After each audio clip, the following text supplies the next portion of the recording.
slightly skewed, but it'll work. You might as well be up here because the first thing is going to be integration. It's a little bit skewed, but it'll really work for our purposes of just basic video. The camera's not on us, it's just on the screen. And if for some reason you decide you need to go up there, go that way. So. But this new one has a nice strong dinger on it. So.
Enrichment, and today we also have Kylise, and yes, she has the same name as me for a very good reason. She's your mom? Yeah. So do you want to just tell them something about yourself? Yeah, sure. I help out with a lot of these workshops. I've done some in Indonesia, a little bit in South Africa, and in the States.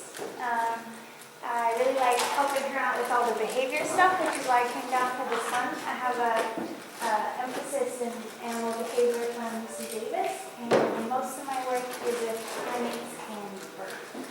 All right. And Kylise is a co-author of this module over the years. She's helped me over the years rewrite it. And we finished it about rewriting it again for y'all about 4 days ago. Because the feedback I had from ZMs here in Oakland was they wanted a little more emphasis on analysis. And so we added some analysis slides to each of the examples. So if we stumble a little bit, that's why, because it's new to us too. Even though we've timed it out already. So, just, okay, new remote, see how well it works. Seriously. Alrighty. It doesn't seem to work in persona mode. Just to remind you, this is where we are in the planning chart. We haven't built the prototype yet or done the testing. We're going to do that. But before we do that, we're going to look at how we're going to take data and analyze it. And if you're only going to have one book, one reference on how to do everything we're talking about now, this is the one I recommend, Martin and Bateson. It doesn't look like this anymore because this is a really old copy. I think we're on edition 7 or something now. But it's easy to read, it's easy to understand, and it pretty much covers everything you need to know. So I try and use their terminology. You're nodding, you actually have this already. Well, Colleen has it already. There's also a few other things that I've referenced, and these are in your supplementals that you'll get on your little bear drives if you remember to bring them tomorrow. This is going to drive me nuts. Sorry, I'm going to change mode because I can't not have this working.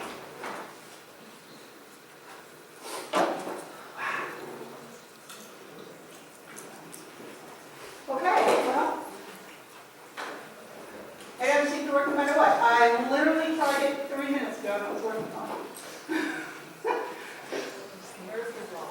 Yeah. Okay, so just in overview, we're going to sort of cover the whole shebang about watching behavior. And why? Because as keepers, and really as pretty much everything but, real hardcore researchers. Behavior is the one thing that we can look at with whatever limited time and energy we have and actually learn something from our animals. And y'all are used to doing that anyway. One of the things I love about this too, I know I told you before, is how focused you are in behavior management. Okay. So you're used to reading your animals anyway. So let's just take advantage of that to use to assess it. It would be great when my friends do this for me, say, I really want to just give them a survey. Are you feeling more enriched today? But, obviously, we can't do that. So, for those of you who may not remember, in your PowerPoint handouts you have, there's a lot of slides that we're going to just zip through without covering all the text, and that's because it's already written there for you for later reference. Okay? But these are just some of the things with enrichment studies that we use behavior to assess. We're going to talk about 3 different levels of assessment. The first one, empirical, or I usually call it formal. We're going to spend most of the time on it, all of today and half of tomorrow. The next one, the express method. If you talk to your colleagues or your people who've been to classes in university and you ask them about the express method, they are going to look at you like you're crazy because it doesn't exist. It's just our way of referring to cutting a lot of corners that no researcher would ever cut. Okay, and more about that later. And then the last thing is the EIR, or the Enrichment Item Rating Systems. There's a lot of similarities among the 3. From start to beginning, they run on the same basic concepts. So, the empirical method, this is the most detailed, most complex, and of course, the most labor intensive. So, whenever you can do it, it's great. But in reality, those opportunities don't happen very often. I know you guys are doing some collaborative work here in the room. I know I've been talking to Darren about some of your collaborators with universities you're working with and stuff. So it may be that you guys are able to collaborate with some real research people who have a chance to take some data this way. Okay. All right, here we go. What can I report with this method? If I use descriptive statistics, more on that later, basically all I can report to a large degree is what happened with my animals here under this condition. Okay? And we can make an educated guess as to if I study 4 tigers here, maybe some tigers in San Francisco would respond the same way. That's okay, because that's all we care about, really. That's why we're here, is to assess our own enrichment that we do and make sure we're on the right track. All right?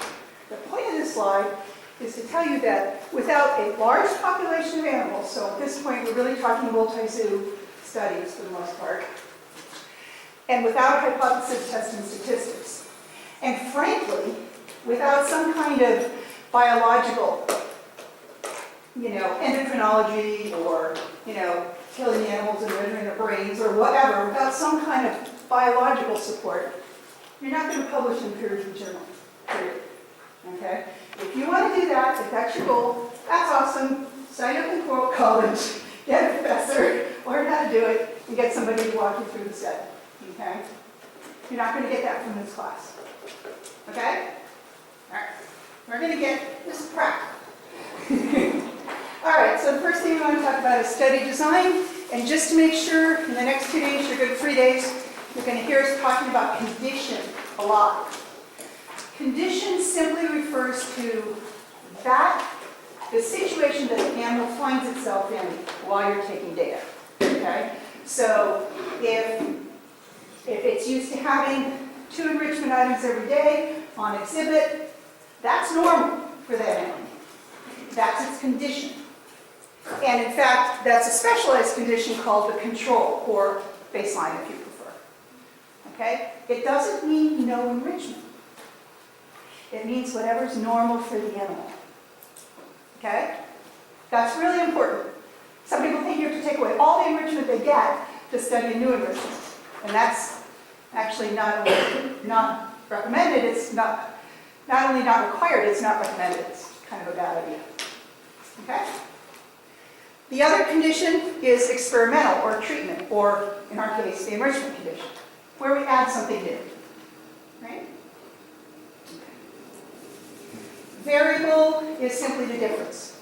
It's the thing that you're manipulating, the independent variable, which is we're going to use as variable. All right? And for us, that's enrichment. What's the variable? Enrichment. All right? It could be the weather, how many people there are, the age of the animal. I mean, there's all sorts of things you can control and change. Okay? But primarily for us, it's the enrichment. Interval is just like in English, it's a period of time. So ultimately, what we're going to wind up with is some kind of result like this, where I tried to be constant as we went through our PowerPoints. We tried to keep the coloring, you know, the baseline is always green or some form of green. The enrichment phase is always orange or some form of orange, okay? So, does this make sense to anybody? If the data that we took with these ridiculous behaviors, the green was in baseline, whatever their normal situation is, and the orange is enrichment, did their stereotypy increase or decrease or stay the same with enrichment? Decrease. Bam. Just that's what people like rats, because it's bam. Okay? Not usually what we're looking for with our enrichment studies, okay? But certainly possible. All right. If you take nothing else home from this, one of the most important concepts from the next 3 days is to understand that before you ever take a piece of data, literally, you have got to understand what you want to come out with at the other end. It's just like, you guys are all trainers, right? You don't start training an animal without a shaping plan. You've got to know what the end point is, okay? This is a huge mistake that people make. I've spent a lot of time with people from other countries who have spent 3 months living somewhere away from home taking data, only to find out that the way they took the data doesn't answer the question you asked. And they have to start all over again. Okay? So before you start, you know what you want the end to look like. Right? That's really important. All right.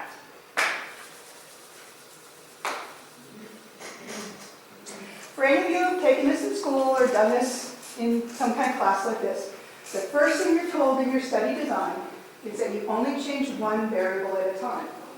So, if we want to look at enrichment, we do whatever's normal, and then we add some enrichment, and take data again, and do a comparison, just like the graph I just showed you. Okay? Why?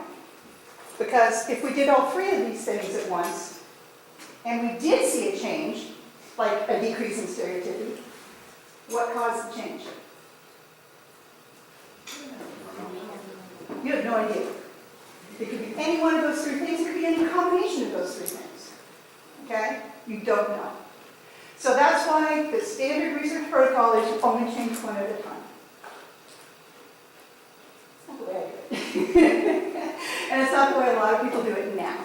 Okay? Especially people who are working not in laboratory situations and doing pure research, but in the situation that we find ourselves in. Typically what I do is, you guys know the problem. I know you've done problem solving with Margaret. Okay, you get through problem solving, you have a whole bunch of ideas to try to fix the problem. You do them one at a time. My answer is no. You do as many as is appropriate for the situation. At once. Quickly. Okay. If you can fix the problem, let's say the problem is stereotypy, if you actually succeed in reducing the stereotypy, you don't know what did it. Okay? But that's far less important than actually fixing the problem. If you want to know what did it, which I of course want to know, and I'm sure you all do too, then what you do is, once the problem's fixed, is you start removing some of those enrichments that you added, one at a time. And if the pacing or whatever recurs, then you're pretty sure that turning off the waterfall actually was one of the things that had a positive effect on their behavior because it was one of the causative factors. Does that make sense? The difference is while you're taking weeks or months to do that study, the animal's living very well. Okay? And for us, that's way more the priority. Agreed? Okay. And if you're working with professors who are arguing this point, let me know. We'll send them to a whole bunch of really well-respected PhDs who will beat them. Okay. Again, in pure research, you wouldn't do it that way. But that's not our goal. Our goal is to assess enrichment and provide good buffer. Some of the things that are commonly measured are duration and frequency. The things in green we use, the things that are on green in the screen we use commonly with enrichment studies. Sequence, latency, and intensity, not so much. And sometimes simply a list of behaviors is helpful. We're going to talk about all of these things, well, all the green things, a lot, more than you want.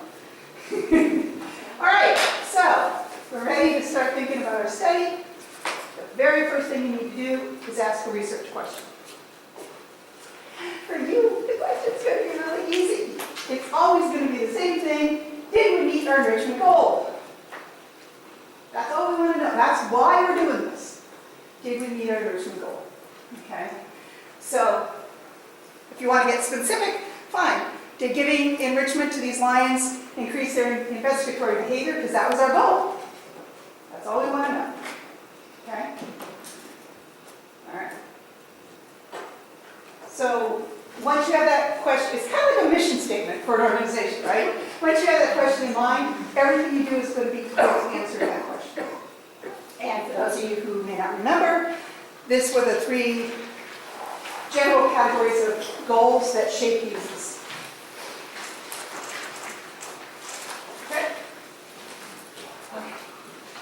I changed out all the pictures in my question slides because, I don't know, a couple of weeks ago I was going through and looking at my original slides and said, ooh, I haven't seen these in a long time. So they're there mostly for me, but and I very carefully put no carnivores because most of my pictures are carnivores. So, so how are we doing? Everybody okay so far? Nobody's looking too frantic yet. Give me time. Give me time. I'll get going. All right. Now, how are we going to watch? Basically, sorry, who are we going to watch? Well, basically, sample size. Sample is the fancy word for how many animals you have or how many subjects you have. Okay. We're not going to have any. A lot of times we're going to have one, and that's okay. Because we're not trying to extrapolate to all tigers in captivity. We just want to know about our tigers. All right? So that's fine.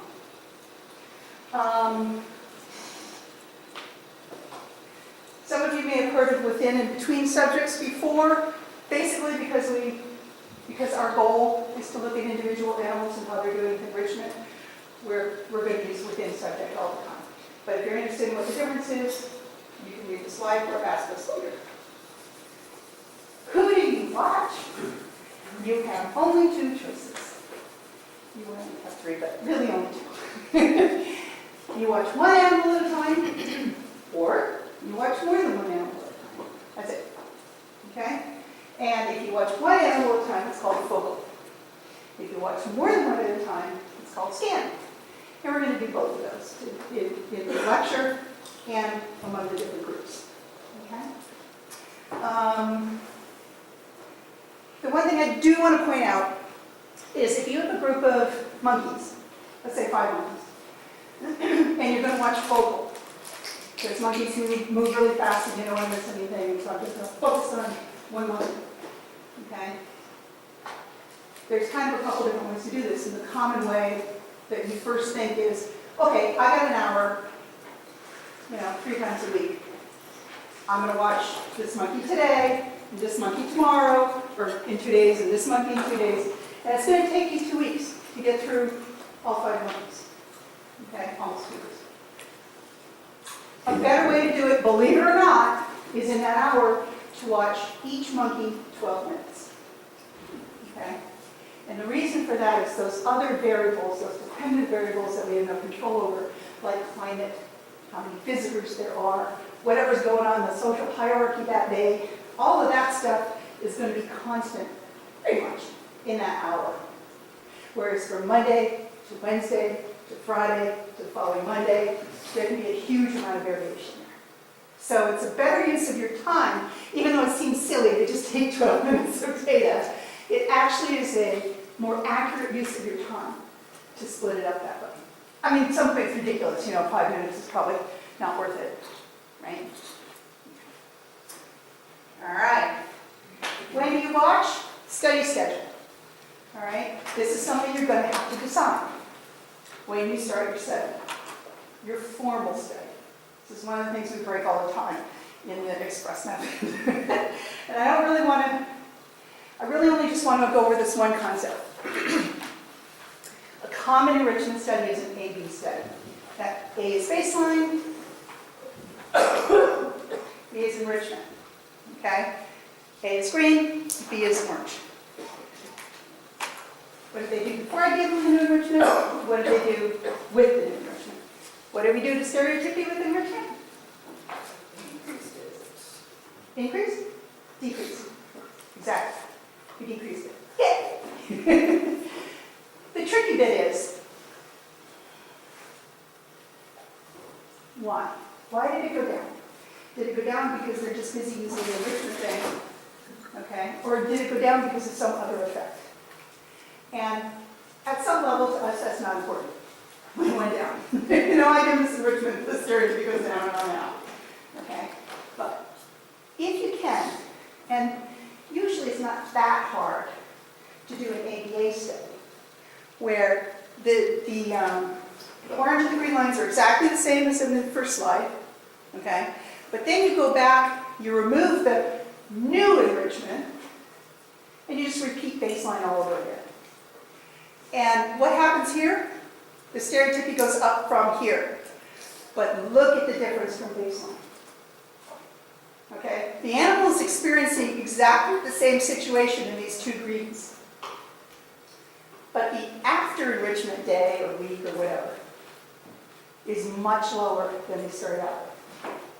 And while this is all hypothetical, most of the stuff you're seeing today is, this is actually a very common outcome from enrichment studies.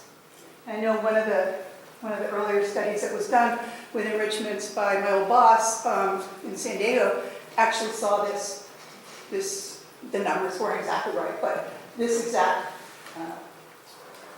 outcome. And all they did was they gave one of 4 simple enrichments. One day. It was apples frozen in ice, a piece of hessian cloth, burlap cloth, a bamboo tube with food in it. I'm trying to remember what the other one was. Something like a rattan mat or something. What's the other one? Panda. On 40 plus pandas.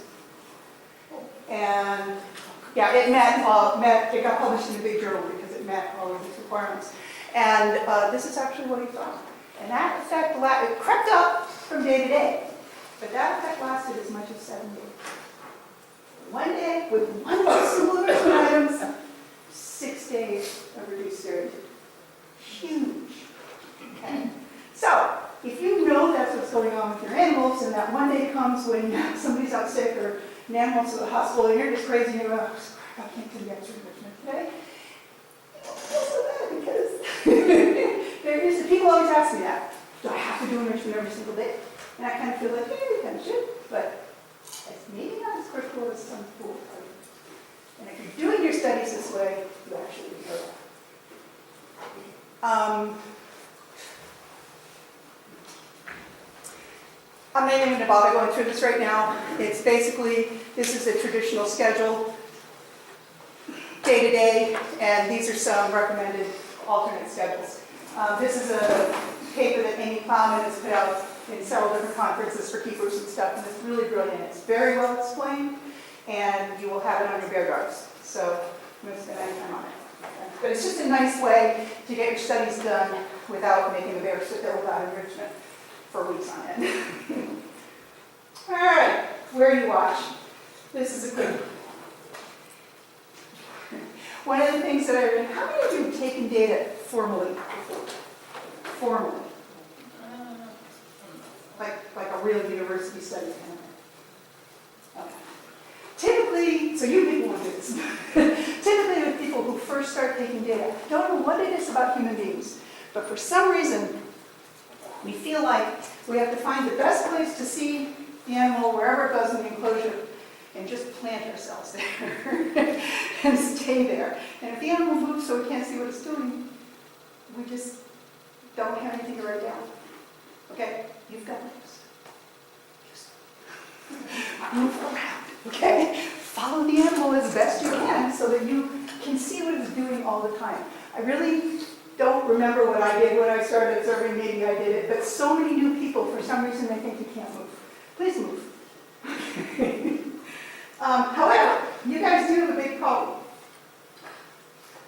You want to be invisible, right? Because your behavior is going to affect the behavior of the animal. We don't care about you as a variable, we care about the enrichment. So we need to make you invisible. And that's really, really hard with one certain type of person. And that person is called a keeper.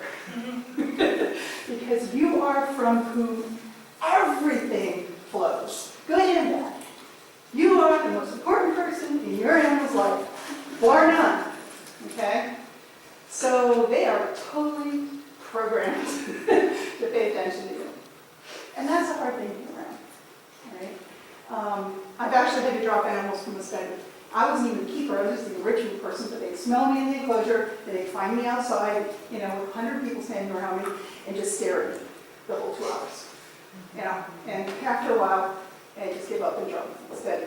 But for the most part, there's a couple of tricks you can think about how your behavior is, and to modify theirs, to make them ignore you. So what I use, most of the animals I take data on are, pretty smart things, carnivores, primates, some upper-level birds, things like that. They're pretty used to taking in a lot of cues from the environment and paying attention, learning from them. So I've gotten in the habit over the years of, when I'm taking data, I wear a baseball cap, and I carry an old wooden clipboard, which are really getting hard to find. Okay? And at no other time do I ever, in the animal's presence, wear a baseball cap or carry an old wooden clipboard. Okay? And when I have those things with me, I pay absolutely no overt attention to what the animal's doing. Those leopards will be body slamming the chain link at me, and you don't even flinch. You just don't pay attention. Don't turn your back, don't react at all.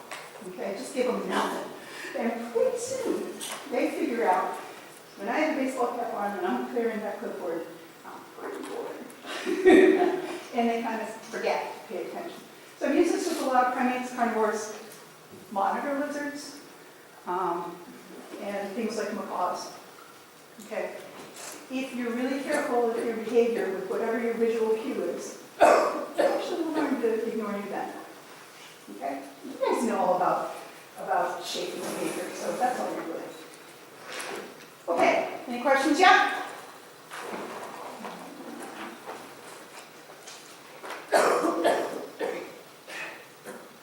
All right, now, how do you watch? Here we're getting into the nitty-gritty. We're going to look at first collection rules. And these are just, I'll give you some examples in a minute. But like everything else, this needs to be decided in advance, as soon as, before you start taking data. And it needs to be decided before you start taking data on any given day as well. Okay? So, and please write them down somewhere for everybody. If there's more than one person in the study, you all need to be using the same rules. But even if you're by yourself, sometimes you kind of forget how you were planning on doing something because it didn't come up for 2 weeks or whatever. Wait, how am I supposed to do that again? Just write it down. Okay, then you have a guide. So here's some examples of things. How do you decide which animal to watch? We already talked about that a little bit. Remember in the focal, if you've got 5 monkeys, 12 minutes per monkey, which one do you start with?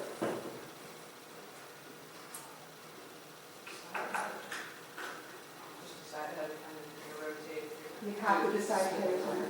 Yeah. Because why? Because you go up there, and 4 of the monkeys are just kind of grooming or sleeping or whatever, and one of them's just like, the kid. He's bouncing around, he's pulling the tentacles, he's doing all sorts of fun stuff. I'm going to watch him because he's being fun. Okay? Why is that wrong? What have you done to the data? You biased your data. You skewed it towards activity. Okay. okay, hang on, Valerie said not to do that. Right, that makes sense. So I'm going to go, and the guy who's running around, I can't watch him because he's being really active. So you're sleeping, I'm going to watch you. Bias for inactivity. Exactly. Being the humans we are, I don't really think there's any way that we can see their behavior and make a totally unbiased decision on who we're going to start with and what order we're going to watch them in. So decide all that in advance. I mean, you can decide that weeks in advance if you want. By setting a schedule, you can. I know people who draw a name out of a hat. You know, they come in the morning and they draw the five names out, and that's the order you're watching. You know, so whatever.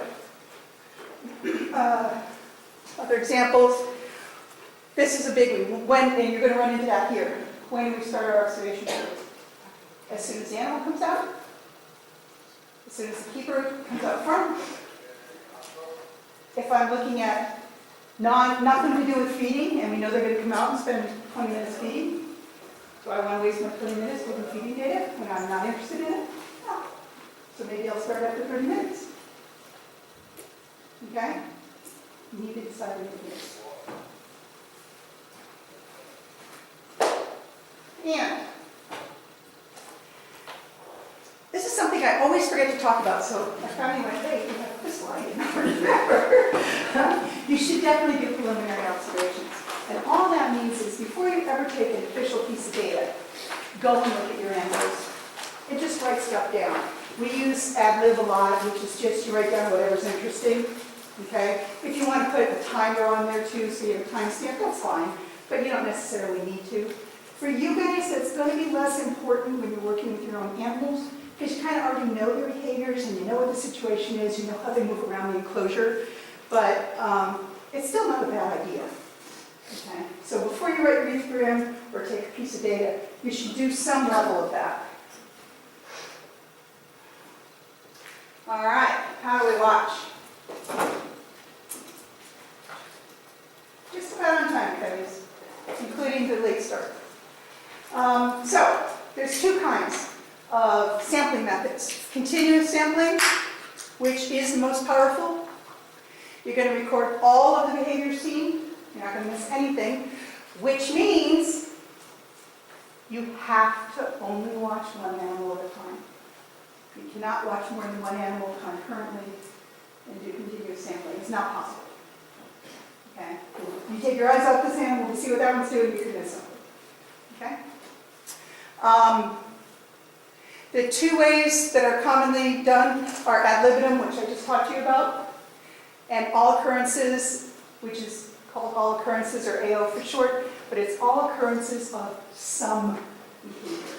And that's important, because if we don't care about pooping and peeing, we're not going to bother writing it down. Okay? So we can limit some. If all you care about is stereotypy, the only behaviors you're going to write down are stereotypic behaviors. Okay, so we don't need to have, I've been on studies where we literally have more than 200 behaviors that we track. Literally. Okay? And it's not as hard as it sounds. But we're not going to do that. That's crazy. Okay.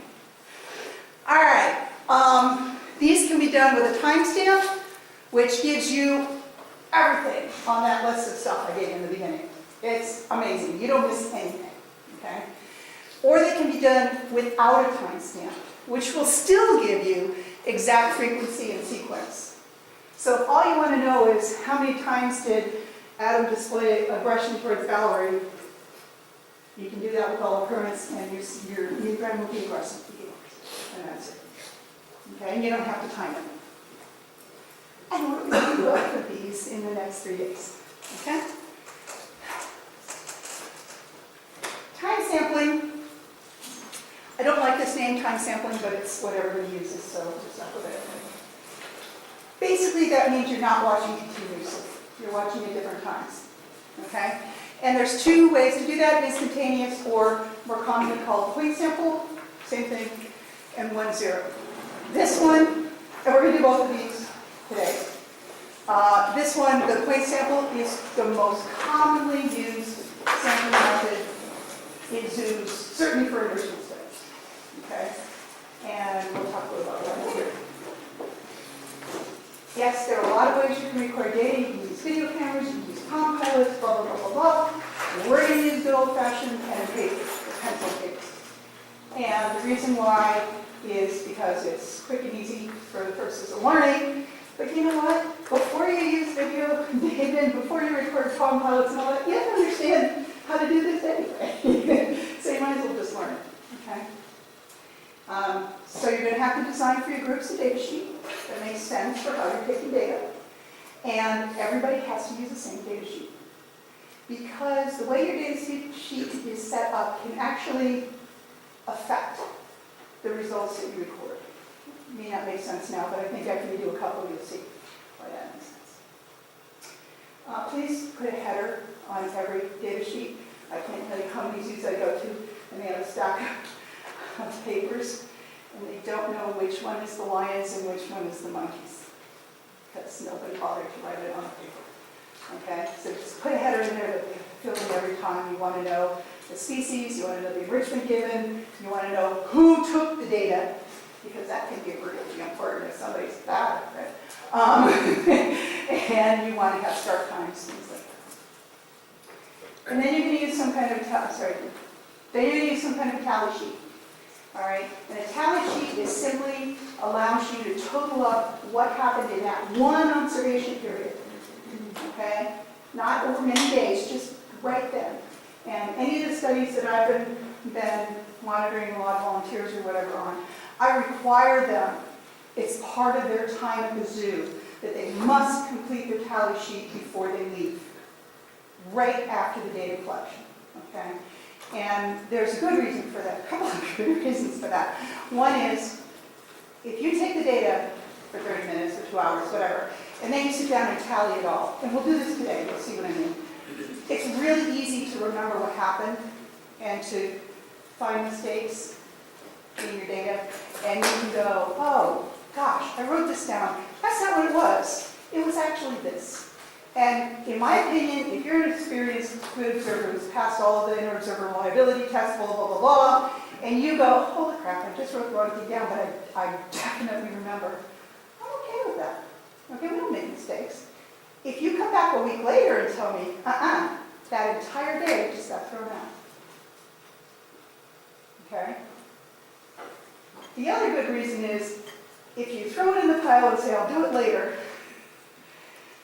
it doesn't get done, and somebody, like me, or a manager, or whoever's monitoring this thing, winds up with a whole stack of this crap. And not only do they have to enter, but before they enter, they have to tally every one of them, and it turns into this huge job, and it never gets done.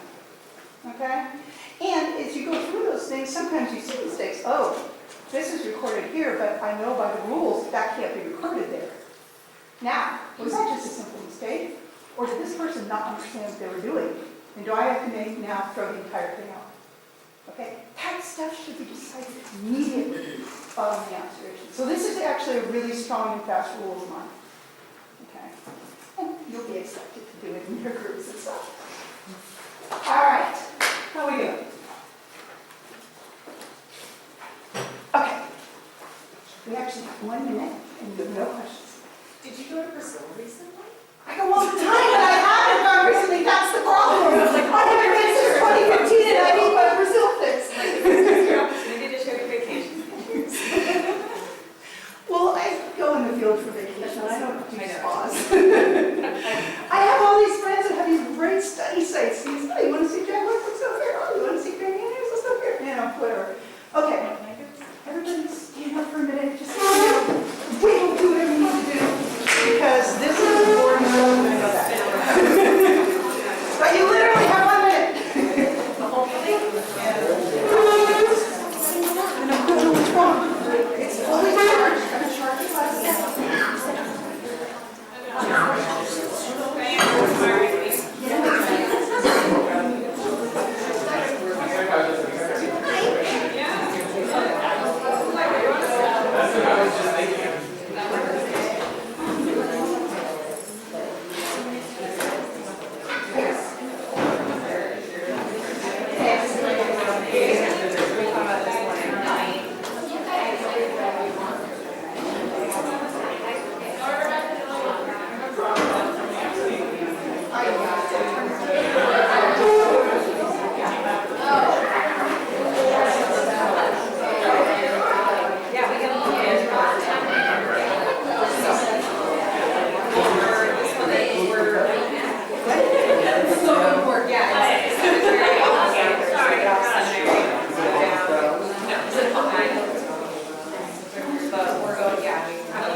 Now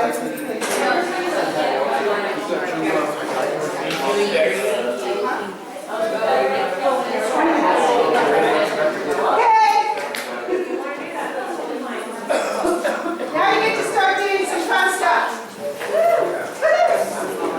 Love that enthusiasm. All right, I'm gonna start. Can you guys in the back hear me? Okay? Because I have a mic. No? Okay, hang on. They never know. She was my daughter, Richard. The other one's as noisy as me. All right, how's that? Okay. So now I'm going to talk to you about what do you watch. You have to decide what you're going to watch for ahead of time, just like all your other rules. And what you're going to watch for is what you put in your ethogram. So what's an ethogram? Behaviors occur continuously. So when you break that up into components, and that's your behavior. So your ethogram is just a list of those behaviors and a definition of what each of them means.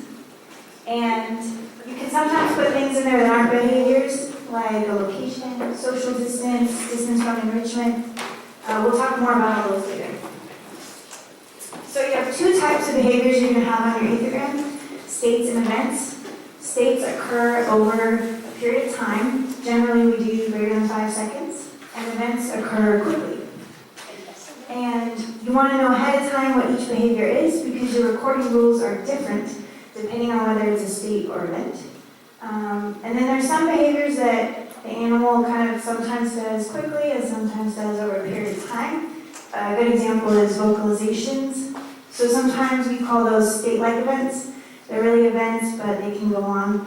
And calling it something different helps you set up your recording rules appropriately. All right, so here's an example of an ethogram. And it's really short, so it fits on the slide. You probably want more detail for the real thing. But I wanted to show you guys feed forage. A lot of times for enrichment studies, you don't care so much about feeding, swallowing, chewing, but you care a lot about the foraging behavior. So how do they process the food? How do they find the food? Also, feeding and foraging they can do at the same time. You can have trouble telling which one they're doing. So it's often a good idea to combine those two for an enrichment study. You can do that with other behaviors as well. Another thing I want to point out is under social interaction, it says to note whether it's positive, negative, or neutral. That's a good technique too to tag your behaviors. Often in enrichment studies, you can tag them with what enrichment they're using while they're doing that behavior. Okay, helpful hints for writing. Oh, yeah. Okay, so when we're doing these things, we can generally interpret whether something is positive, negative, or neutral, but we do have observers who are trained that to a certain point. Do you trust them to make that determination whether a behavior is positive, negative, or neutral? If you don't trust them, then either don't use those behaviors or don't have them take data. So one thing is you can be very specific when you describe it. You can also spend some time with them, take data at the same time, and if they're coming up with something totally different, they're not a good person to be taking that type of data. You wouldn't just describe the different social interactions and take the positive, negative, neutral part out of it? You can do that. If you don't have time to spend time with them and make sure they understand the animals well enough to tell the difference, and you still need them to take data, then if that's not important to you, you can take it out. It kind of depends on the situation. We actually do it this way because it's usually easier for people to understand. They may not identify the specific agonistic behaviors we're looking at, but they may have an idea, oh, with theirs they do that, that's not important, and oh wait, hang on, that's not good. That usually is easier to train. You can also train it like they do. And you can also put them on different aspects of the study. I've done that a lot with volunteers who will take data on the enrichment part, but the mother-daughter interaction, they're never on that study. You know what I mean? Yeah, so if your study is specifically looking at are we reducing aggression during the feeding time, you don't want them taking that data. Yeah. They can't tell you. All right, so any other questions? We're good? So 2 helpful hints for ethogram writing. You want them to be mutually exclusive behaviors, and you want them to be an exhaustive ethogram. Now, technically, for 1-0 or all occurrence, it doesn't have to be exhaustive, but if you're doing timed all occurrence, it's very helpful because you don't have to write the time the behavior ends, because when the next behavior starts is when the previous behavior ends. And if you're doing point sample, it has to be exhaustive. So, how do you write a mutually exclusive ethogram? Your animal's not going to go, well, I'd really like to eat this alfalfa and walk around at the same time, but Kylie said she wants a mutually exclusive ethogram, so I got to do one first and then the other. So, a way to get around that, there's two. The first is have 3 behaviors, walk, eat, and eat while walking. The other is to make a hierarchy in your ethogram. So if you're doing a physical activity study, you probably care more about walking than eating. So you're going to always record walking when they're doing both. All right, an exhaustive ethogram. The animal cannot do a behavior that you have not put in your ethogram. That sounds really hard because you think, oh, I'm going to have to sit around for weeks and think of every possible behavior they could ever do. That's not necessary. You need to sit around and think of all the ones that are relevant to your study. And then after that, you just add these 2 behaviors. So other is the animal is exhibiting a behavior that is not otherwise on your ethogram. And you can add tags on that, like active or inactive. You can put the enrichment that they're interacting with, that you don't have a behavior for. The other thing you want to add is not visible. So it doesn't just mean that they're in the back where you can't see them at all. It means that the part of their body that you have to see to be able to determine what that behavior is not visible to you. So it could just be you can't see their mouth, and you're doing a nursing study, and you don't know if they're nursing or sleeping. Okay, any questions on that so far?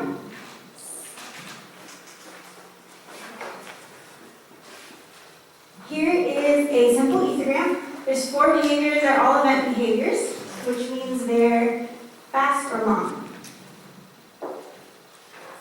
Alright, short. Good. So if you guys just take a look at those really quick and try to remember the 4 of them and what they mean, we're going to watch a video. And when you see one of these 4 behaviors, I want you to call them out real loud. So let me know, raise your hand when you're ready for the video.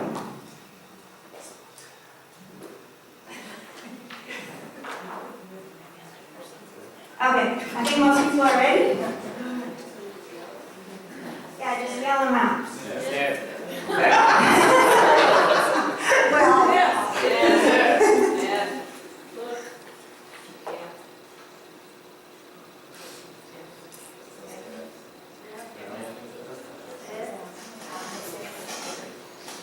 louder, yes.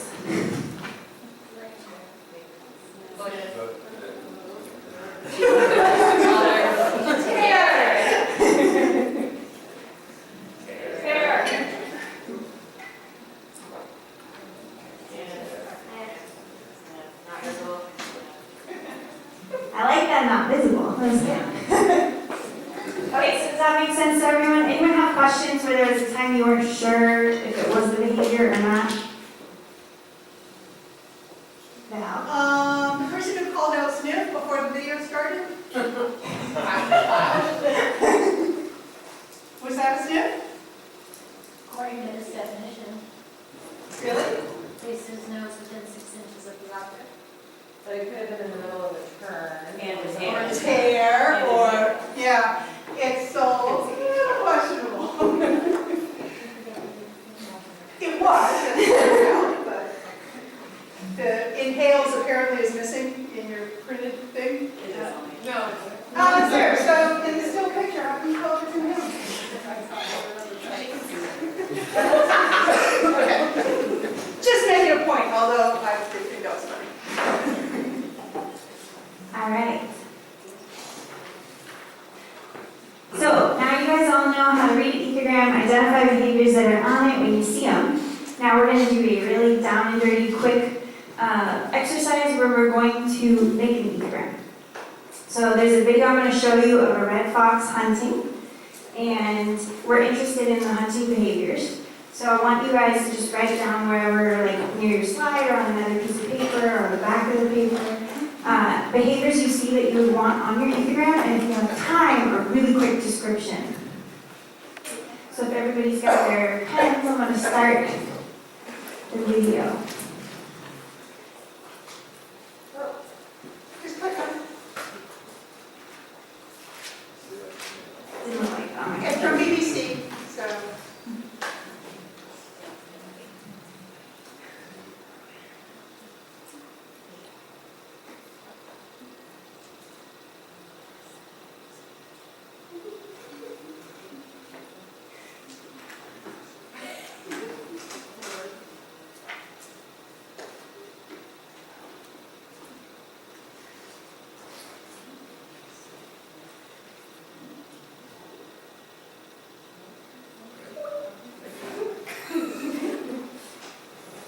Even if you're not a cardboard guy, you gotta love this video.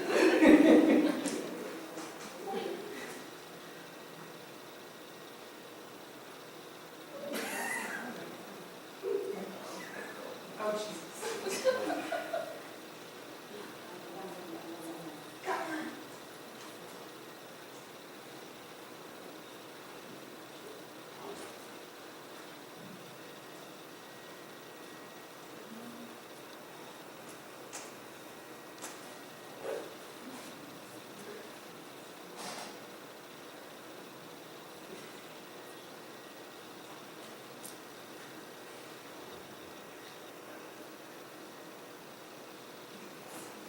For those of you who don't know, she's actually listening.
Okay, so did you guys get some good behaviors? What are some behaviors? Just yell out. What did you guys get? Okay. Scanning. All right, nice. Okay, so that's just the general idea of the first step you're going to do when you're writing your ethogram. Then you're going to spend some time making sure that it's really easy to distinguish between the behaviors and that you have everything you need. But that's easy, right? You can do that. So. We have in your supplemental materials, which you're going to get on your repair drives, that video. So if you want to watch it more in practice, like refining an ethogram with it, you can do that. We also are going to provide you with our example from that video, so you can compare it, see if there's something you like better in yours or ours. You can also talk to each other about it. That is all I have for you. I'm going to hand you back to Valerie if you're ready. You can talk to this. All right. Oh, no, you can close there. Sorry. Again, another slide we didn't used to have in here. Before you start taking official data, now that you have your ethogram, you have your recording rules, you have your sampling method determined, you kind of know what you're doing, go test it. Okay, just go out a couple of days and actually take data as is. All right? And to be honest, if you wind up not changing anything, I would probably just go ahead and use those data because I'm lazy basically. But you know, the idea is not that it's going to be part. It's going to allow you to test your system, and hopefully any errors or omissions or, my gosh, this is just way much more work than I thought it was. I need to dumb it down a little bit. Those kind of things will pop out just in the first couple of observations, and then you can correct it and then go ahead. Okay. This is a very weird picture, but this is my crutch. I wind up on crutches a lot, and I've been to Brazil a lot on crutches. This is my crutch, it's like this big, right? And this is a little frog that I watched for about 30 minutes. It's a tiny thing. Smaller than a dime. It's really cool. And I have no idea what it was. So, Adam, if you're up at all on South American species, I'd love to. That was free. Where were you? Huh? Where were you? That was in Canasta, which is part of the Ministry of that state. You know. Pictures like I think you saw one of the tarantulas, there's a legless lizard, a snake head, I have no idea what they were. And the guy who was with us as our guide knew far less about it than I do. So. The question about the equilibrium, if your animal's doing something that you can't prove, I inferred that fox was listening, but I can't prove it because I'm not in her head, how can you say that on the equilibrium? Yeah, that's really good. And that's a ticklish, do you want to? Well, there's basically, people write equilibriums different ways when they're doing pure research. One of the things is they just stick with morphology of the behavior. The animal tips its head, da-da-da-da-da, okay? Another way is to just go with function of the behavior, and there are other ways too. These are the two most common. I tend to write ethograms that are a combination because we're not doing pure research, da-da-da, and there is some subjective involved, okay? So I think, what did we write for that one? I think we wrote tips her head, or ears forward, may rock her head or Describe not, behavior, and then we said appearing. as if appearing as though she's listening. Okay. Okay, so that both are kind of in there. But that's how we actually, even though we didn't go to school with the same Well, I class, think we both tend to do it that way. especially as a keeper who knows your animal, Yeah. you can just trust yourself on that. And if you're going to try and publish a study, it may be different. You may have to think a little more about it. But if it's just for you analyzing your enrichment, you should trust your gut on what you think they're doing. There are, I know you guys are today members, the behavior, it's changed so much, the Behavior and Husbandry Scientific Advisory Group, I know for a while was banking ethograms for members to be able to access. And so that's one place you can look. I let my membership drop, so I can't access it anymore. I hope it's still there. They're on the network. There you go. Sign in and log into your My AZA. You get a lot of ethograms and studies and designs and that type of thing from there. We're giving you a couple of examples we pulled down off the internet, which was less interesting than I thought it would be, because most of the searches I came back with were assignments for students in first-year university courses. So they're pretty fine. But there's one that was definitely function. Trying to remember, I think it was the first. Anyway, we gave you two on the video. Right, so now it's time for you guys to work. And see, this is what happens. We're a little bit behind. We're going to go do that 1-0 practice now. Now, stay with the PowerPoints for a minute, but take that other handout that you have that's just looks like this. Front page is exercise number 1, focal 1-0. Okay. The next 4 examples, we're going to be working our way back and forth between PowerPoints and your workbook there that you have to write in. Okay? So we're going to do 1-0. What that means, and we're going to use an interval of 20 seconds. What that means is that you are going to record in 20 seconds whether you saw a behavior on the ethogram or not. You're not going to write down how many times you saw it because you're not allowed to do that. 1-0 is exactly what it says. You may score the behavior once or 0 times in any 20-second interval. Okay? You can sniff 100 times, he gets 1 sniff. Okay? All right. So, here's your ethogram. And you should have a little more information in your coding over there. But you'll notice that these are all the same as the 4 you already did for the tiger. And plus we added aggression. Which don't fuss about that too much because frankly, if you don't know carnivores or cats in particular, and there's no sound on this because there's about, I don't know, 150 Zoombas that are standing around screaming, so you can't hear them growling or anything anyway. So I'll try and remember to point out some of the, it's basically a deer thing that you see. All right, now what, for those of you who have taken data before and are completely freaked out at this point, I would like you to try and tag the object that it's directing its behavior towards. So, if it's sniffing, what is he sniffing? Okay, is he sniffing the enrichment object, which is a piece of palm tree trunk with nothing on it. By the way, one of the best enrichments, his favorite enrichment, great enrichment for cats. Or is he sniffing something else? Okay? You don't have to do that. If you would like to, we're going to start requiring that with the next sentence. Okay. So your data sheet in your workbook is going to look something like this, without any X's in it. And I'll run a timer so that you don't have to worry about that. And I'll just go beep, or Kylie's or somebody will go beep. And when you hear the beep, all that means is you move to the next line. So we start the timer. If you see any one of these are all the behaviors you can see. If you see any one of them, you make a mark. And then you don't ever make another mark in that box. Okay? When the beep goes off, you just go to the next line and start all over again. All the way through until you're done. All right?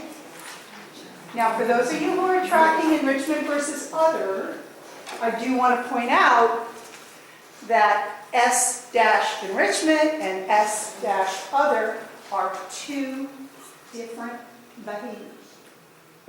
So you can score one of each. It can have two sniffs, as long as it's directed towards one for enrichment and whatever name it goes up. That make sense? Guys ready? This is one of my favorite animals I've ever worked with. It was a long time ago. Everybody ready? You have your blank sheet and your pencil ready? Or you found me? Is the beep going to be loud enough? Pardon me? Is the beep going to be loud enough? Beep!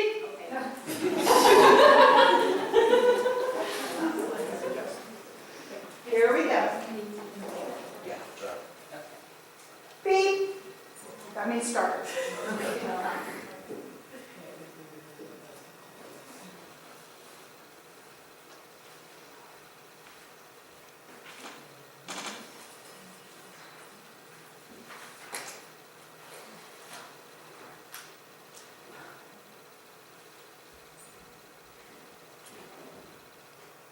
Beep.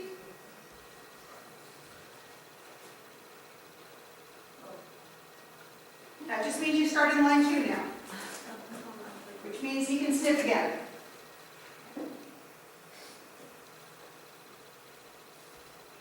Beep.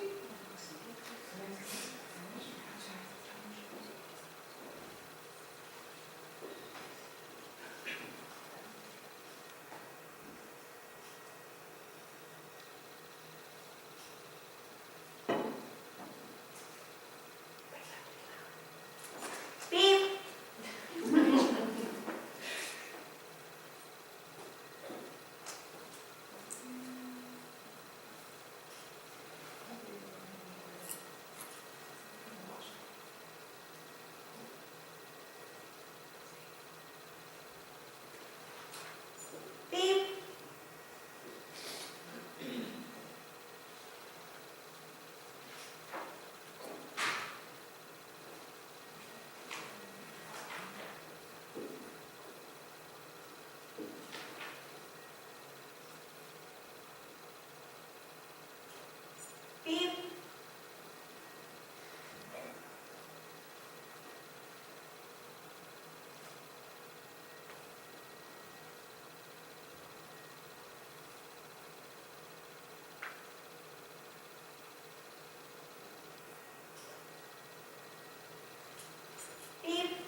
on top with this one-up camera and rails down below.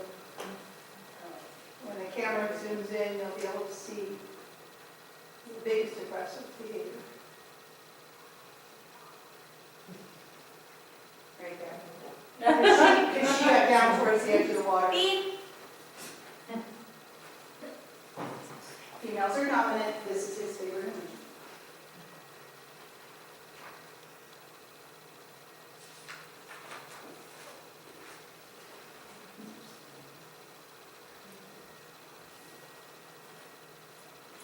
Beep.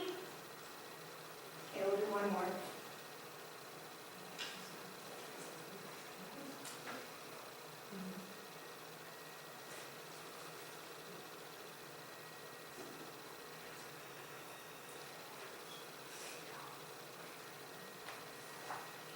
Now we're done.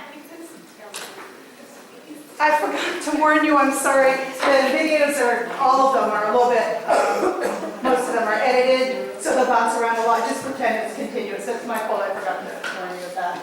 Sorry. Thank you. Oh, that's great. Not. So how'd you like that? Good? Hard? Easy? I have totally lost their own upstairs. Started getting my life, rows, like, Confused. I'm like, oh shoot, I just ranked on the wrong row. I would, I don't usually, she said this, but we wanted you to experience different things, okay? So that you could see what kind of things are out there. But yeah, I can't track. So there's a couple ways around that. One is, I think they still make them. They used to make these, they're almost like picture stands that you put by your computer, so you can stand the paper up into your data entry, and they usually have like a rule across them that you can slide up and down. So you could do something like that where you're tracking with that.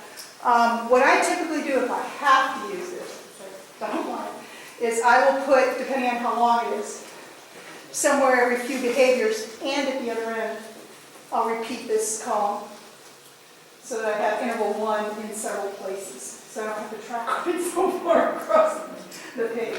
But I know people who swear by this. And they'll, in a piece of paper, they'll have like 30 of these little tiny things and they have no trouble at all using them. So I think there's a lot of personal preference involved. But within your groups, you all have to use the same kind. You can highlight every other one.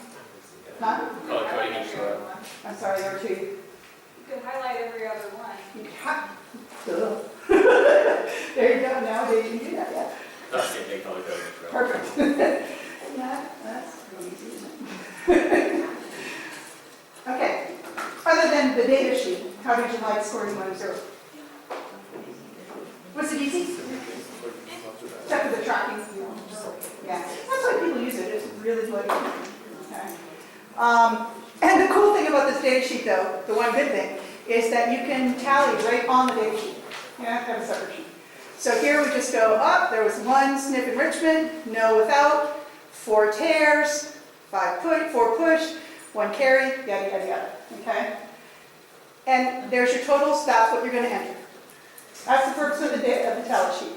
These is all the numbers that somebody has to enter into the data set. Okay? I also tally this way. There is absolutely no reason to do that except for one thing, and that is simply to check your math. Okay? You will not use this ever.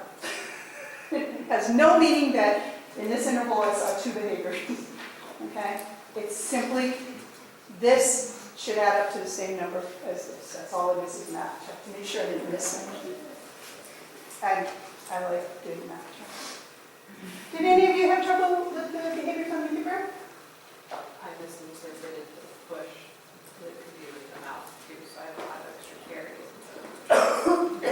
Okay.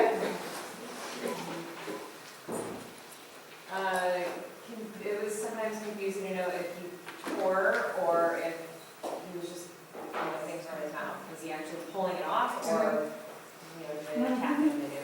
So here's the thing. We wrote the cetogram, so we can say this. The cetogram is crap. Don't ever write anything like this. Okay? We have to keep, all of the videos you're going to score are carnivores, so that we can kind of use the same behaviors over and over again. Because we're in class, we don't have a lot of time, you don't have time to study it, and you've all not watched carnivores before. So in order to kind of keep things as simple as possible, we kind of kept it really too simple for real life. Don't do I felt like I was missing things as I was looking down. Yes. And constantly. And that's such a why, small yeah. interval, and you're like, The more you can, not have to take your eyes away, the better. Actually, one of the best observers I ever worked with was a trained clinical psychologist. And she had learned very early on that when she was working with her patients, if she took her eyes off them to the right, they'd instantly go, wait, push right now, from the thing. And it would just completely interrupt the session. And so she actually trained herself to write on lined paper without ever taking her eyes off her patient. It was amazing to watch, so talented. And that is the perfect observer that can do that without ever looking at the paper to write stuff down in the right place. All right. This is really easy to do. I'm going to give you a couple of examples of analysis. If you take data this way, this is the kind of thing you get out of it. The first is we can compare. People are always trying to use this data collection method because it's so easy. People are always trying to use it to say the animal spent X amount of time sniffing. You cannot do that with 1, 0. All you can do is say, in X% of the 20-second intervals I observed, the animal sniffed. Okay? That's an important distinction. And there are a lot of people who have done their PhDs in years past using this methodology and reporting durations like that. And it's absolutely ridiculous as far as most everything I know in business is concerned. Okay? But if you did that, this is a hypothetical. I'm giving you, for everything we do, I'm giving you at least one hypothetical data set and one, at least, example of what you can do with those data. Okay? They're not under this one it is true, but under none of the rest of the examples are you limited to the examples I give you. They're just ones we chose to give you. There are more options. And hopefully that'll be obvious to you. So in the Excel or whatever file you're using, there were a number of intervals that enrichment was sniffed was 170 versus 100 where they sniffed something else. You can look at what percentage of the intervals observed did they sniff enrichment versus other whatever. Basically, I find this pretty useless. Okay, I don't ever do this. There's so much better ways that are just as easy to get these data. Okay? Okay, now why did you bother making us do it then? Well, a couple of reasons. One, it's kind of a nice, easy introduction to writing down data, so you guys relax a little bit. But most importantly, one of the things we hear back all the time from people who've taken this module from us is they, after this course, are able to go to conferences or read in peer-reviewed journals, articles, and understand them better. Okay, because they understand how those data were collected. So we still see people publish this. God knows why. But they still do, and it's around in the older literature. Okay, so I just want you to understand that they almost never will. There's a graph of that stuff. You notice I wrote 20% of the 20-second intervals. They don't usually label it that way. They'll write percent time, which is. And I want you to be able to look at that and read in their methodology. They use 1, 0 and go, well, this doesn't mean anything. You can read the discussion and all that, but screw all the numbers, because I really think it's useless. You agree, Kaylee's? Yeah. She went to a better school than I did, and many years later, so I defer to her on a lot of these things. All right? But this is something that I actually do find useful for 1, 0. And that's the thing I told you about earlier, a list of behaviors. Okay? So we can say, look, when I give the POM log, I see all these behaviors as events, and I see all these state behaviors. every enrichment item we give, you can write that down. And then when, the animal has broken its forearm, and now for its physical therapy, you want it to start climbing more, you want to encourage climbing, okay? I can go to this and say, well, which enrichment items is he most likely to take up in the tree? Well, look, here. Those are the ones we're going to focus on while he's recovering. I actually, at least find this less useful than me, but I actually have found this useful in a lot of different situations. But again, you don't need to do it with 1-0. There are other ways. We'll do one later. Okay? I will say that 1-0 is absolutely the best way, in my opinion, to catch a lot of really small, discrete, frequent, fast behaviors. Okay? If you're looking at somebody diddling around the pond and scratching and kicking and pushing and doing all these things, and it matters to you that you catch those, 1-0 will get it for you easier than anything else. There are other ways to get it, but not with the same accuracy, because you're trying to get every one of them in order, and that you're going to miss some. So that is the one benefit that 1-0 has over everything else. I'm not sure it's a useful benefit for us, but it is true. Would you ever use the 1-0 method and broaden your observations or your categories, like maybe instead of sniff or carry or push, and just put object manipulation to make your definition much broader? Or is that not? You can do whatever you want. Okay. But I would find that even less useful than this, because the point of 1-0 is you can catch all those facets. You want the specific. Yeah, and that would be the only time I would bother using it, is if I wanted all those specific little things. Okay. If all I want is object manipulation, we're going to do some other ways that are much better. Okay, good. Okay.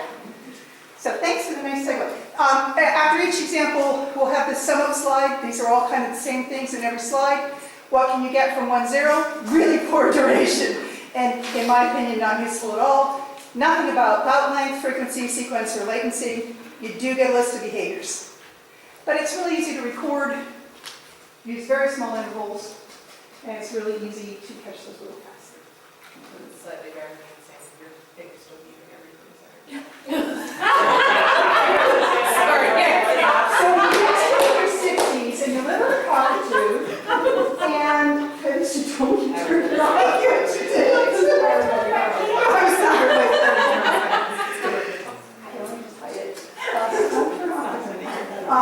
And he went to a lot of rock and roll concerts in the 60s.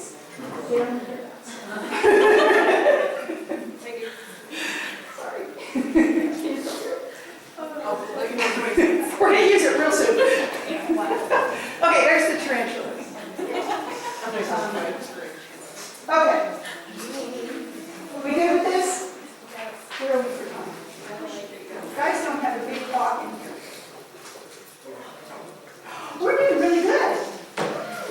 We have like a half an hour, right? 40. Awesome. All right, great. Let's do something important now. All right, the next exercise, we're actually going to do the same video twice. All right, it's take it away. It's 1.1 lines, which I always have to explain in places like Roselle. But I think you guys know what that means. The interval is still going to be 20 seconds, and the enrichment is cardboard boxes with leaves and deer skin inside. Okay. This one does bounce around a lot.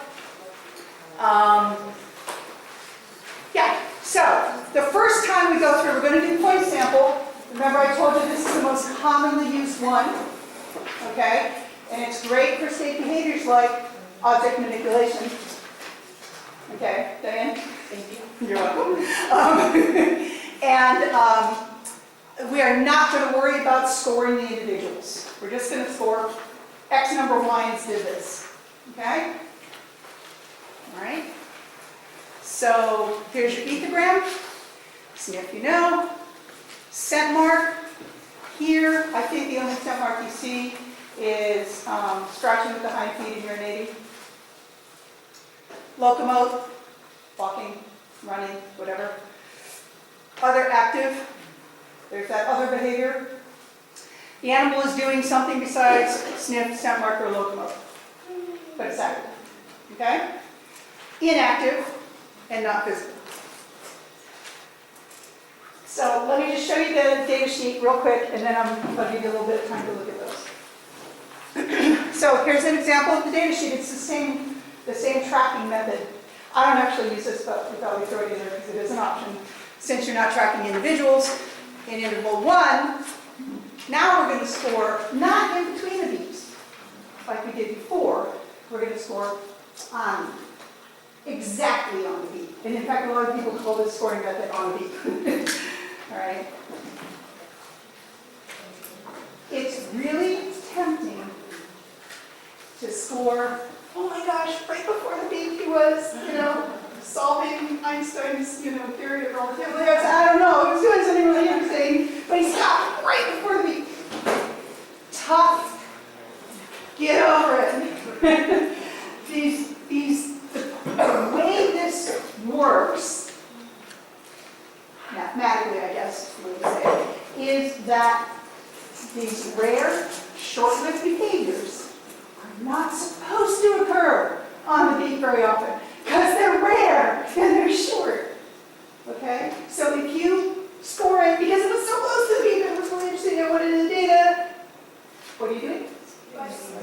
Parsing the data. Exactly. Okay? That's why I don't usually use this. I use the next one we'll use this comment section, where you can write all that interesting stuff. Okay? All right, on the beat. In this case, it's okay to put 2, it's 1 score per animal. So if both animals are doing exactly the same behavior, then there's 2 ticks in that hole, in that square. Make sense? We don't know which one of these is the male and which is the female. We just know it's 1 line. Make sense? All right. You go ahead and have a look at your program for just a minute. While I find it for us. What is the enrichment in this video? Boxes that have leaves and like a piece of antelope skin, deer skin. Thank you.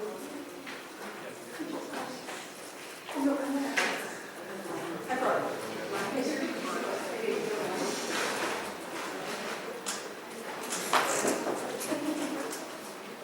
Okay, so you all ready with the timer?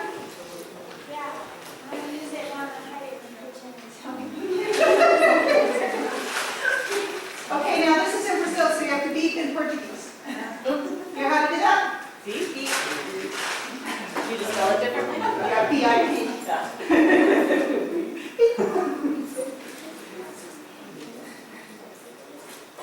They have longer vowels, so they don't need 2 of them very often.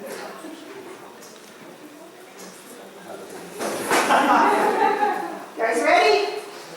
Look, you're not turning these sheets in. This is not a test. This is for you to practice, okay? So nobody's allowed to stress over this, all right? Please, you'll ruin my day. All right. All right, so you understand?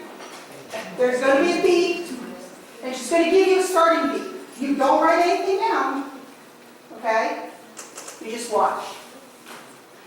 When the next beat comes, you write something down wherever, and then go to the next one. Some people actually do this a little differently from me. They actually don't watch the animal in between the beats, so that they don't score the wrong thing. But actually, especially when you have 2 animals, I think you actually wind up scoring the wrong thing more often that way. Here's why. If I'm watching the animals, I already know what they're doing when the beat goes up. Right? I know he's locomoting and she's chewing, whatever. Okay? Because I've been watching them. So the beat goes up and just locomote, chew, bang. Okay? Whereas if he's locomoting and you have been watching, okay, and the beat goes off and you look, it's going to take you a little bit to figure out he's locomoting, especially if your definition requires him to have been doing it for 5 seconds before you can score it. Okay? So maybe he's in the middle of 3 seconds, you don't know that. And so you don't know whether it's still Pokemon or not. So I actually find, I really don't recommend that way. But, you know, I already told you, the shape workshop is whatever works for you, right? So if that's the way you find works for you, I guess everybody should do it the same way on the roof, but I actually find people score things completely differently if they do that. So we had a question back here on the E3, there's a BL, that's body length. Yeah, actually, I realized that when we rewrote this code, so I forgot to talk to you about it. Some of the abbreviations that I use in the data sets have BL for baseline, but in the ethogram, it means body length. And I'm sorry about that, I didn't realize that until the handouts have been printed.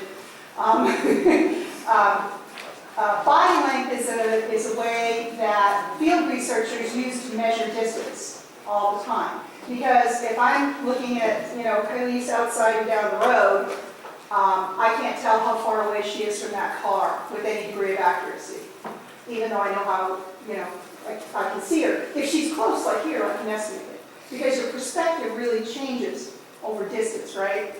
So if you use, instead of meters, if you use the animal as your measuring stick, okay? So I can look at Khalees and go, she's 2 long ways body lengths away from the door, okay? Now, if I need to know how many meters that is, I just measure Khalees and multiply by 2, okay? I got it. So no matter where she is, she's scaled within the distance. Does that make sense? Okay. So we find that very useful in this as well. We are not above stealing stuff that works. That's right. I will tell you that depending on when the timer gets started there is at least one NDE in there. Not physically.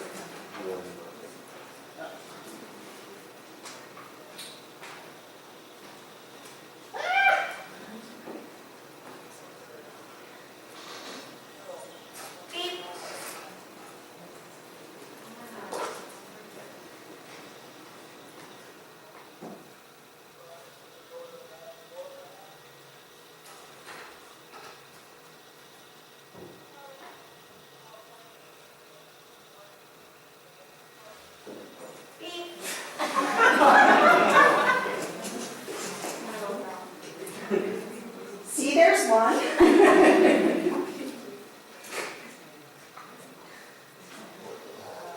Such a good girl cat. It's mine. And that's it. He's done with enrichment now. I don't know if you heard the beep. I was talking, sorry. Look at their face.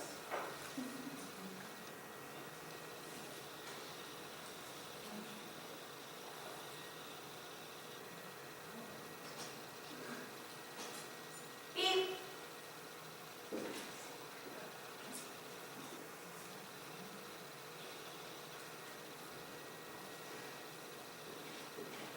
He has another one.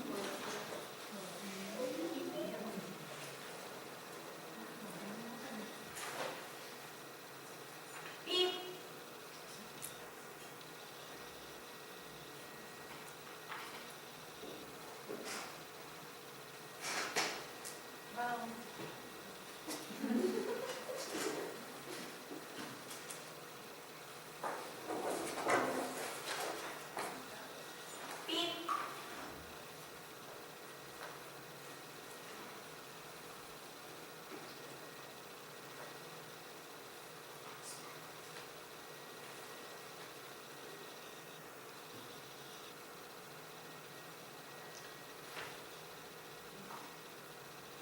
Beep.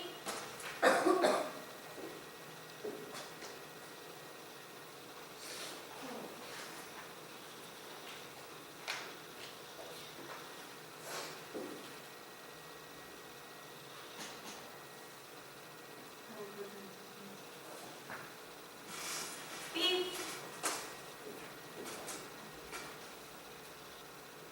One more.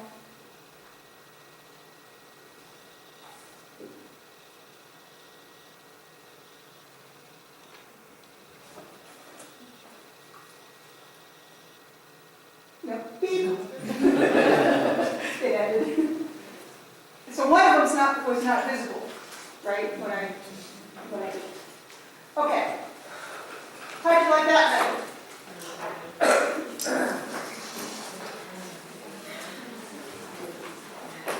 Easy? I like it better. You like it better, huh? It just seems cleaner to me and a little bit more straightforward. I saw, I remember your name, somebody holding the paper up like this and writing, taking data this way. Did that help you to not take your eyes off it? Yeah. Yeah. Yeah. So you don't have to move your head down, just your eyes. Anybody else find it easier or harder? I found it, well, because it's different since it doesn't include the events. And so it was impacted everything that was an event shuffle into the other. And so Yeah. I would be like, oh wait, does it fit into any of these first? No? Okay. Then I put it up. Yeah, exactly. It's a little- Actually, scent marking can very much be an event, and sniffing for sure Yeah. is an event, usually it's a statewide event. So I usually don't put any events on, but we decided, you know what, sometimes you do catch them on the beat, and it's a good opportunity for you guys to see that. Did anybody catch sniff or scent mark on the beat? Yeah, because the scent mark that he does, the real obvious one, is kind of long, so that's not surprising, but sniffing frequently is pretty quick. So, How would you determine the difference between like, one is locomote and one is active? Well, other active, okay, so it just would be other kinds of active besides walking around? other kinds of active besides anything else that's listed on the ecogram, which I believe is sniff, scent mark, and locomote. I think those are the only behaviors. And that is always the definition of other, right? I mean, if it's other active and inactive, that's one thing. But other or other active is always animal is doing some behavior not on its ecogram. That's how you get the exhaustive ecogram that she was talking about. It's not possible for the animal to do something that you don't know how to score. For your definition of other active versus inactive, like when he was just standing there. Technically not moving, so inactive. Again, crap ecogram. Just work on that. No, absolutely, and I really hope you guys bust this every single time you see it, okay? Because it's going to screw you up if you don't write good ecograms, especially if there's more than one person in the group taking data. Okay, the more information you can put in there describing it, the more accurate it's going to be that you all see the same thing. Kind of, again, do this on purpose for several reasons. Okay, so once again, we can tally on the, never got the kerning right, did we? On the data sheet. And remember, when you go across this way, there should always be two, and exactly two, because there's exactly two lines. Okay, so that does have some meaning. And then the totals are down here, and they should all add up to the same thing. This is what you enter in the data set, just as row numbers. Okay? Or you can use a tally sheet more like this, which is what I typically do. I just find these things easier to read. But, and so I list the behaviors and the behavior with enrichment next to each other, how many were done in total, and then, sorry, how many sniffs were done, how many sniffs with enrichment, and then how many sniffs altogether. Because sometimes I'm going to want to look at this, and sometimes I'm going to want to look at these. So I'm going to in your data set. It'll add it automatically. Okay, so one of the analyses that you can do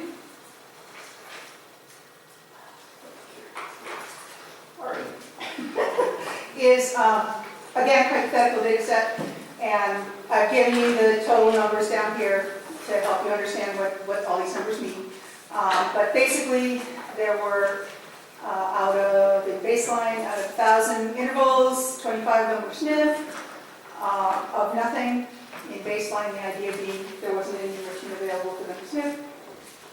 In the enriched condition, 65 intervals out of 1,800 were sniffing enrichment, and 20 were sniffing something else. That's what they actually mean, something else.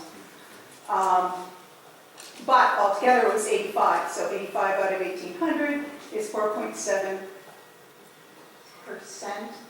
of time spent sniffing. Okay? For state behaviors, this is the Cadillac, right? This is the way to do it. It's easy, and you're going to get an estimate, but a really good estimate of how they're spending their time. Okay? So here you are. This is what we call an activity budget. When you're looking at 100%, out of 100% of time, how much did they spend doing these different behaviors? Okay, so here's the baseline, the green, and the orange is the enrichment phase. Condition. Okay?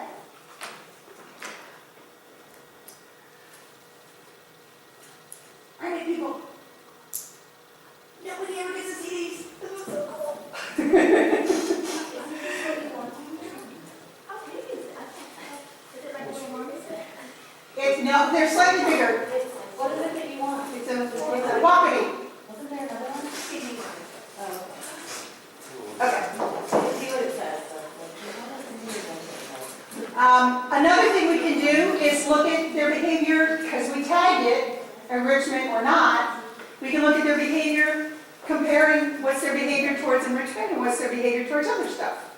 Okay? Very, very straightforward looking. In the baseline, they didn't have enrichment available, so there's only one line. In the enrichment phase, here's towards the other stuff, the orange with white spots, and the orange checkerboard is towards the enrichment. Okay, it's just another way of having a look at how they're spending their time between those two options, what they're interested in. And yet another way is to actually look at the percent of each behavior. So of all of the time spent sniffing, how much of that was directed towards enrichment and how much was directed towards something else?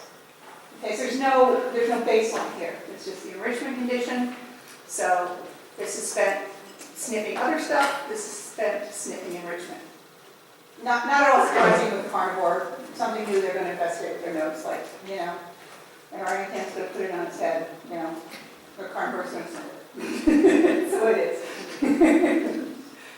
Okay. So again, all of this stuff is in the book with the hypothetical data set so that you can sit down and go, hopefully I didn't make any numerical errors. We both went through them a couple of times and we caught a few things, but hopefully they're clean. If you find something, just ask me about it, send me an email and we'll figure it out. So that you can at your leisure sit down and go through stuff to really make sure you understand the manipulation of the data.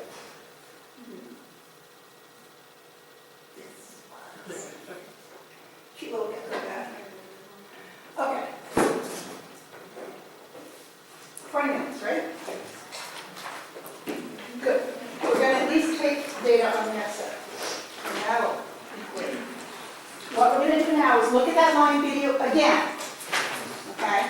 But this time, you're going to track the male versus the female. Okay?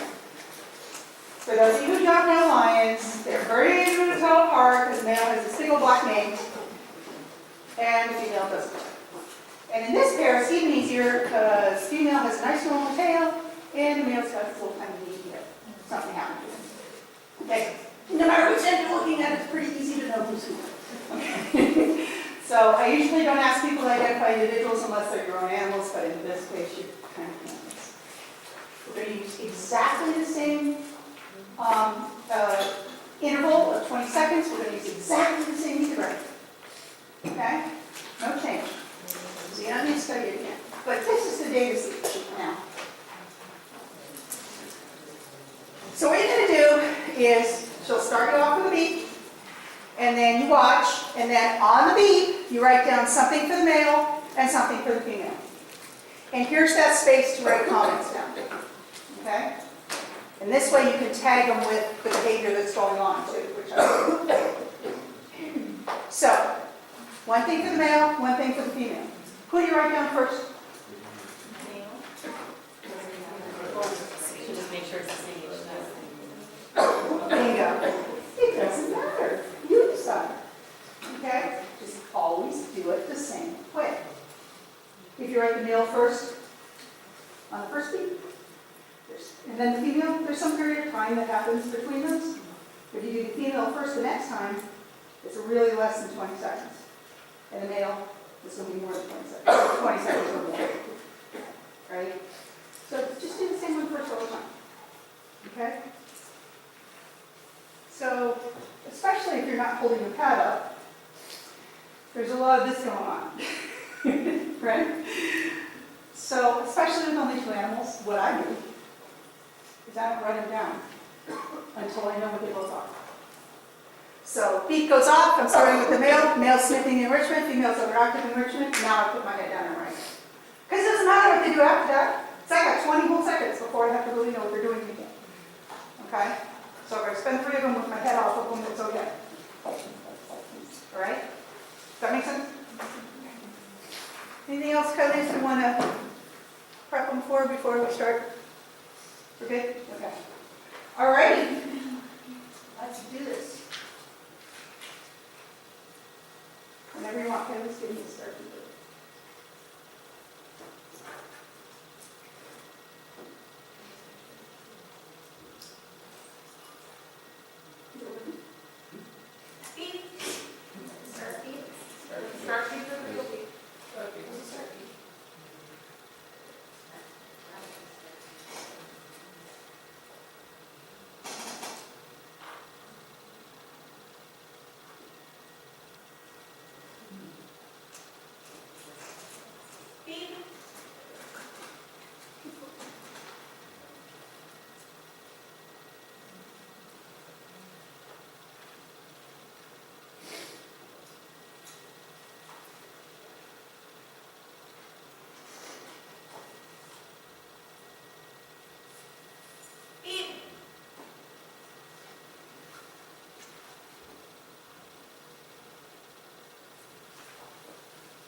Do one more.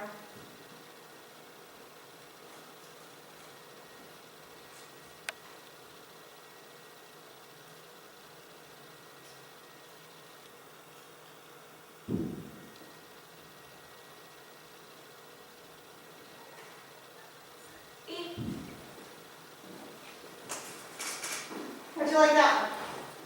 Yeah.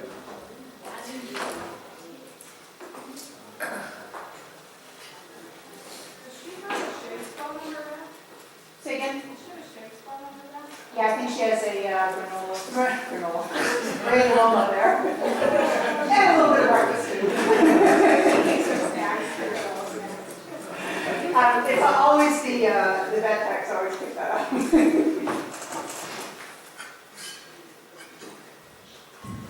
Hard, easy?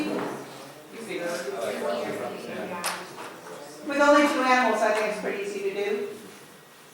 I prefer it. I figure as long as I'm standing out there, I want to make as good use of my time as possible.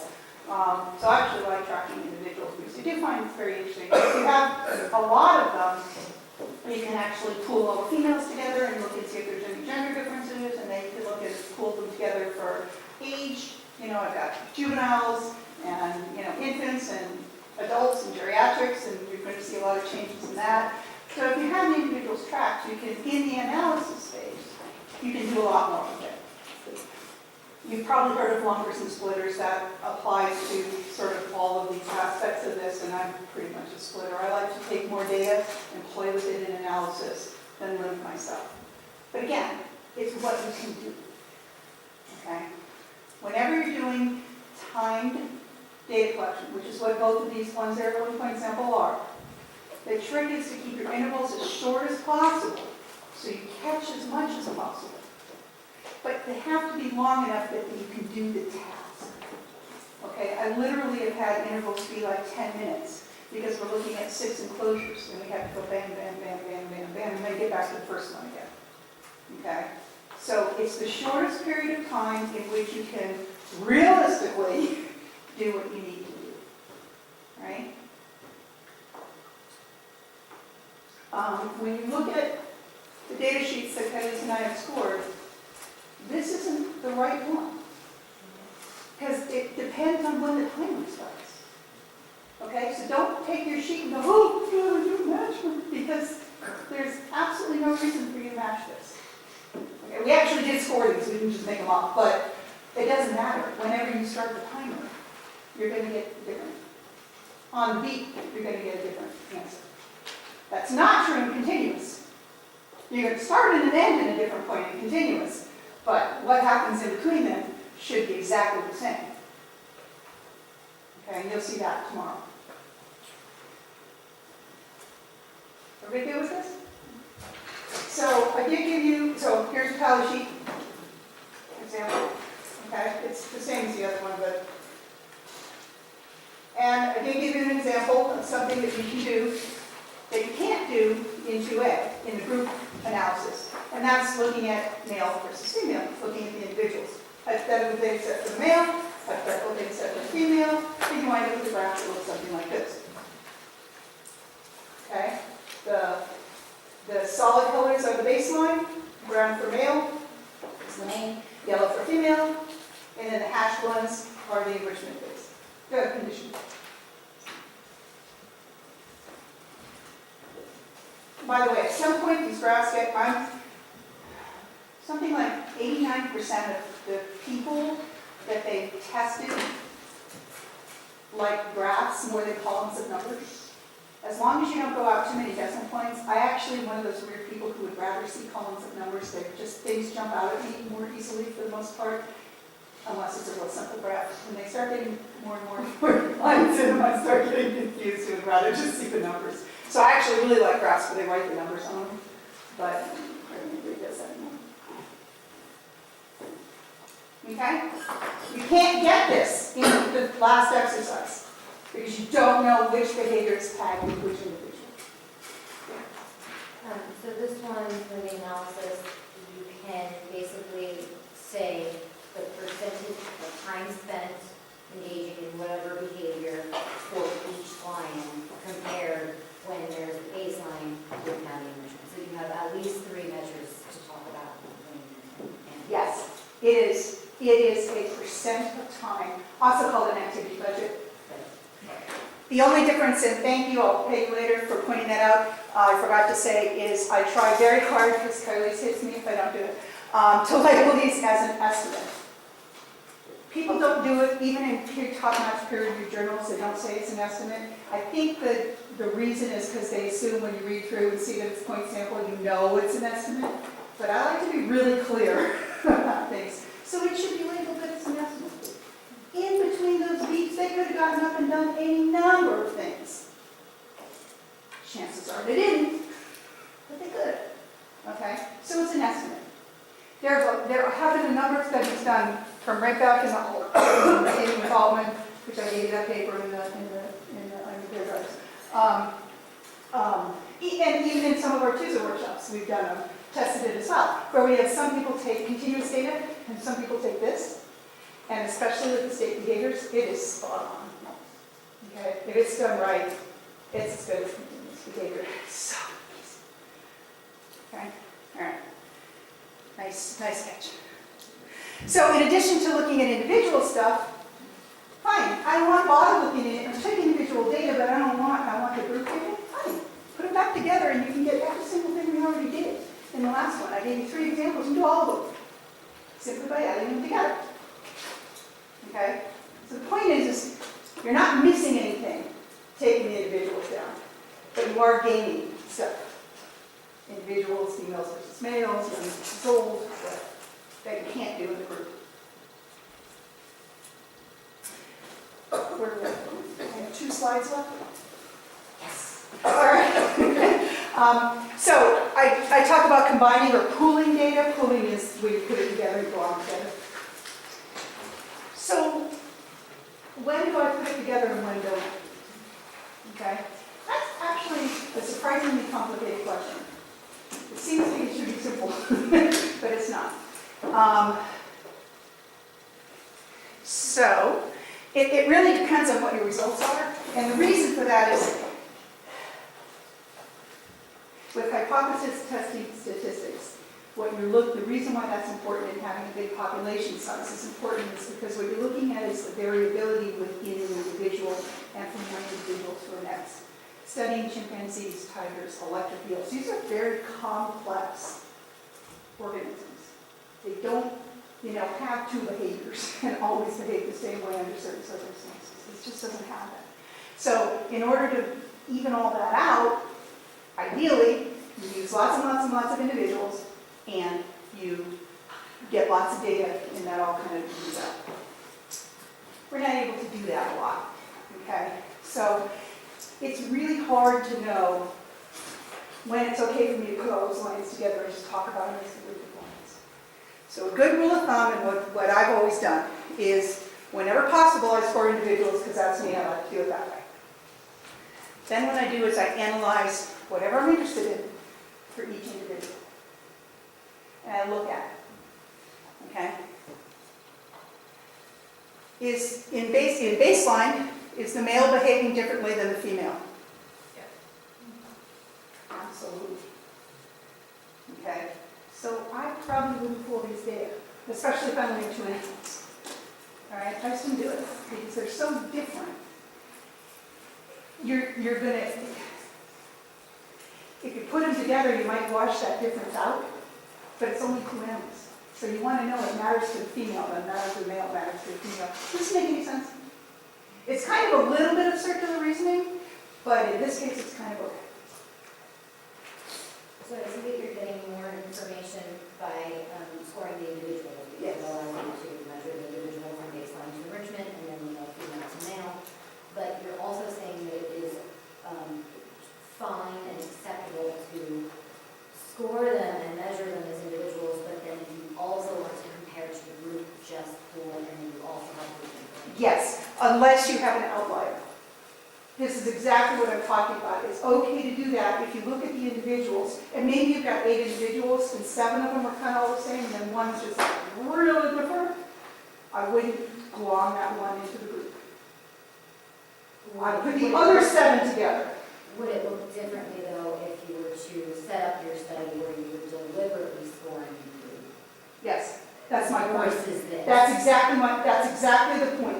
Is if you're only taking group data, and this is what your individuals are doing, your results are going to be different. So then that to me implies that it's not okay. Sorry, I'm sorry. I didn't say that right at all. I now realize what your question was, and I answered it wrong. let me take that back. I'm trying to think. Ideally, if it's only 2 individuals, that's where it is. If it's only 2 individuals, it's different. If it's only 2 individuals and you average these, yes, then it would be the same as if you put them together. But if it's more than 2 individuals, it's not okay. They would be exactly the same. Okay. So, yes, it's okay, but you're losing information about, is it the same for both individuals, or is it different for the individuals? So, for example, on the inactive, if you had just taken it as a group initially, you're going to get something that's between that tall brown line and that yellow Yeah. line. 122, you're gonna get 61. You're gonna think, oh, 61, and that's just gonna be the number you have, and you have no way of knowing that that actually doesn't really accurately describe either one of them. Right, because it's the average of the two. Correct. So if you can identify the individuals, it's better, Right. and your keepers, so you probably can, unless it's like, you have 100 fish. Then that way it's okay to put them together, but you might be missing something if you didn't do it. But if you have, say, 8 individuals, and you take individually, and 7 of them are kind of all the same, like, Locomote's close, that last one I'm not sure about, but those first 3 in Locomote, I'd be perfectly happy if those were 3 individuals, put them together.